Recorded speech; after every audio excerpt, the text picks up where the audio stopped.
बूंद बूंद से घट भरता है। एक बार की बात है, एक रोहन नाम का लड़का था। वह बहुत ही शरारती था। उसकी शरारतों से पूरे मोहल्ले के लोग परेशान रहते थे। वह शरारती होने के साथ साथ पढ़ाई और खेल कूद में भी काफ़ी अच्छा था। उसकी शरारत के कारण पूरे मोहल्ले के लोग उसके पिता के पास उसकी शिकायत लेकर जाते। रोहन के पिता भी रोहन की शरारतों से बहुत तंग आ चुके थे, जिसके कारण मोहल्ले के लोगों से अक्सर रोहन के पिता का झगड़ा होता रहता था। एक दिन रोहन के पिता ने रोहन को उसकी शरारत के लिए बहुत डांटा। उसे बाहर खेलने जाने से मना कर दिया और घर पर ही पढ़ाई करने को कहा। रोहन घर पर ही पढ़ाई कर रहा था और उसके पिता टेलीविज़न देख रहे थे। टेलीविज़न पर देश के प्रधानमंत्री मोदी जी का एक ऐड आ रहा था, जिसमें वे देश को स्वच्छ रखने के लिए स्वच्छता अभियान के बारे में बता रहे थे। तभी रोहन की नज़र टेलीविज़न पर आ रहे मोदी जी के ऐड पर पड़ी। वह बहुत ही ध्यान से मोदी जी के ऐड को देखने लगा और उनके इस ऐड से वह बहुत प्रभावित हुआ। उस दिन उसने मन में निश्चय कर लिया कि अब वह भी मोदी जी के इस स्वच्छता अभियान से जुड़ेगा और देश को स्वच्छ रखने में उनकी मदद करेगा।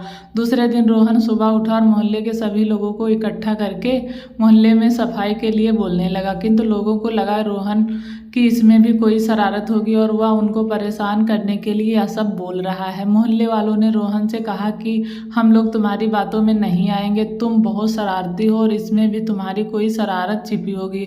फिर रोहन ने कहा कि मैं कोई शरारत नहीं कर रहा हूँ, सच में मैं देश को स्वच्छ रखने में मोदी जी का साथ देना चाहता हूँ, इसलिए आप लोगों को भी उनका साथ देने के लिए बोल रहा हूँ। लोग रोहन की बातें सुनकर हंसने लगे और वहाँ से जाने लगे। रोहन ने उनको रोकने की बहुत कोशिश की, किंतु मोहल्ले वालों ने उसकी एक ना सुनी और रोहन को डांटते हुए वहाँ से चले गए। इसके बाद रोहन ने सोचा कि मैं अकेले ही यह काम करूंगा और रोहन ने मोहल्ले में सफाई करनी चालू कर दी। लोगों को लगा कि रोहन यह सब जोश में आकर कर रहा है, कुछ देर बाद जब थक जाएगा तो अपने आप शांत हो जाएगा। तीसरे दिन रोहन फिर से सुबह उठा और मोहल्ले में सफाई के लिए चल पड़ा। लोगों ने फिर से उसे काम करते देखा तो सोचा कि यह कुछ दिन ऐसा करेगा और फिर थक कर अपने घर चला जाएगा, किंतु ऐसा नहीं हुआ। रोहन को ऐसा करते करते 5 से 6 दिन हो गए और वह इस काम में जुटा रहा। मोहल्ला काफ़ी हद तक साफ हो गया था। लोगों को रोहन को इस तरह काम करते और मोहल्ले में सफाई देकर लगने लगा कि वह सही कह रहा था, किंतु तब भी लोगों ने उसका साथ नहीं दिया। फिर अगले दिन वह सुबह उठा और रोज की तरह ही सफाई के काम पर चल पड़ा।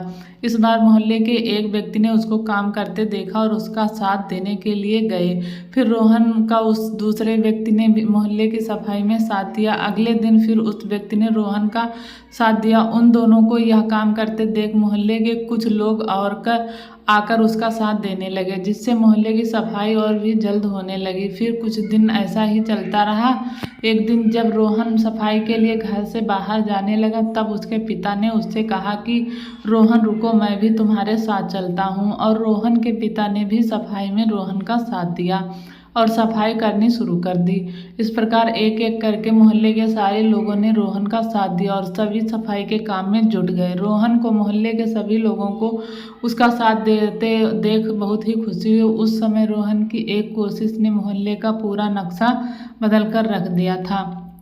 फिर सारे लोग रोहन का साथ देते हुए मोहल्ले के बाहर जाकर भी लोगों को इसके लिए प्रेरित करने लगे। इस कहानी से आपने क्या सीखा और आपके क्या विचार हैं, प्लीज़ ज़रूर कमेंट करके बताएं। Thank you.